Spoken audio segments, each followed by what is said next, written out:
Mazda's largest crossover, the CX-9, is a little long in the tooth, and it's about ready to be replaced by an all-new CX-90. We got more details coming from Mazda about its powertrains. Let's get into it.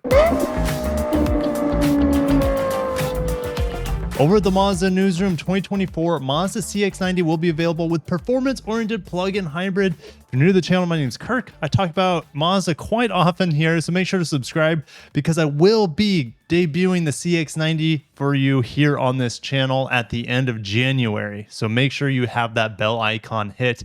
And if you're excited for Mazda's new large platform vehicles like the CX-90, CX-70, maybe one day a coupe or a sedan out of it, that would be cool as well. If you're excited for it, hit the like button. Mazda says this is the first plug-in hybrid in the US. The CX-90 plug-in hybrid will maintain the responsiveness, performance, and driving dynamics that define Mazda vehicles. The all-new e-Skyactiv powertrain tuned specifically for the North American market will provide customers with the best of both worlds in terms of performance and efficiency. Let's break down this new teaser image before we get into the details of this powertrain. So the CX-90 has been spied, and there are spy shots out there, kind of confirming this very rounded rear roof line.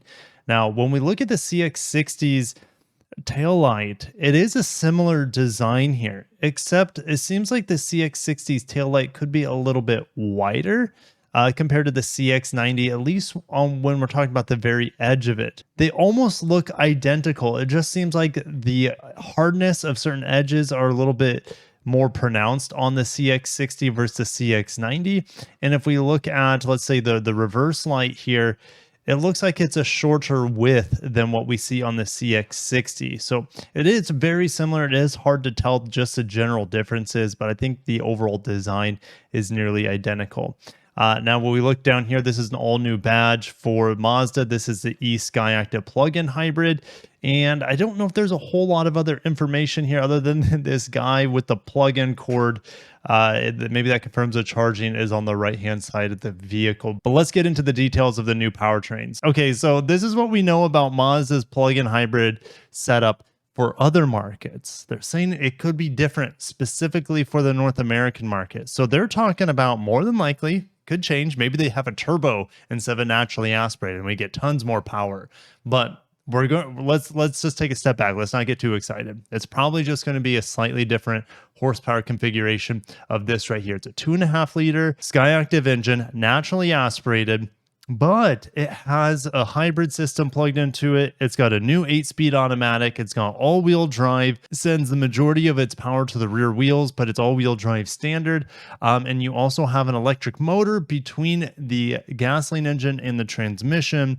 And that electric motor alone is 134 horsepower. When mated to the nearly 18 kilowatt hour battery, we're going to be getting over 35 miles. I'm expecting a fully electric range on this vehicle. It could be less, depends, right? But 37 miles is what I think the CX-60 gets, and that's a little bit smaller than the CX-90, but the same general setup. So this is the most powerful Mazda factory powertrain ever at 323 horsepower and 368 pound-feet of torque. Very excited. I didn't know if America would be getting this on the CX-90, but now that it is, it's really going to be pushing the upcoming Grand Highlander to its limits, I think. In November, they teased that this is getting the inline 6. You can see inline 6 in like the little side ornamentation of the front fender there. So it is getting the inline 6. It'll probably be tuned, fingers crossed, specifically for our market. But in other markets, it makes a pretty modest 280 horsepower and pretty modest 332 pound-feet of torque. I say modest because this setup, compared to what BMW has in a smaller inline 6 displacement with a single turbo as well, they're able to make over 50 more horsepower and 30 plus more pound-feet of torque.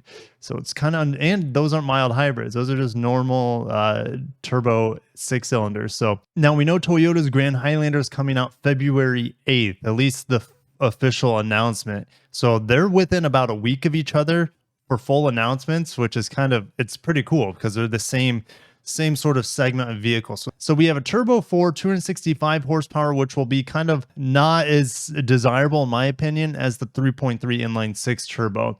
Fuel economy will probably be about the same between the two of them, to be honest. Grand Highlander will also have the standard hybrid, which I don't expect the CX-90 to have. I think these are the only two powertrains coming for the CX-90 in America. And you also have the 2.4 liter turbo hybrid, the Hybrid Max, which will go kind of head to head against this setup with the plug-in hybrid. But unfortunately, there is no plug-in hybrid that I know of coming for the Grand Highlander anytime soon. Here we are looking at the competitors here. Which of these would you be most excited for heading into 2023?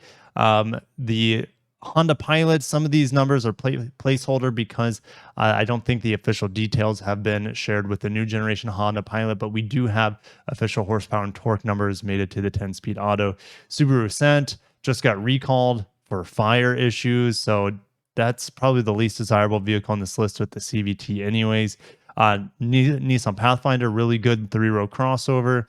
And I still haven't tested the Hyundai and Kia Twins, the Palisade and the Telluride, but they're selling like hotcakes, massive volume on those things, and people seem to really, really enjoy them. So I'll see you down below on the Mazda three-row crossover, the CX-90. Are you excited that it's getting a plug-in hybrid? Has it risen to the top of your interest? Because here's the thing, there aren't that many three-row crossover plug-in hybrids. I think the Kia Sorrento's out there. You also have the Volvo XC90, but both of those are kind of like a half size smaller than what the CX-90 should be in theory. Well, we don't know exactly, but I'm guessing that those are a little bit smaller, and you won't have any range anxiety as that it's a plug-in hybrid, and you'll be able to do the majority of your driving on fully electric as long as you can plug it into your house. I would assume if you're buying a three-row crossover, more than likely you're not living in an apartment, but you could be living in a condo, I suppose, or a townhouse, something like that. But typically you'd have a garage to charge it. I'll catch you guys in the next video. Make sure to stay tuned for the official reveal January 31st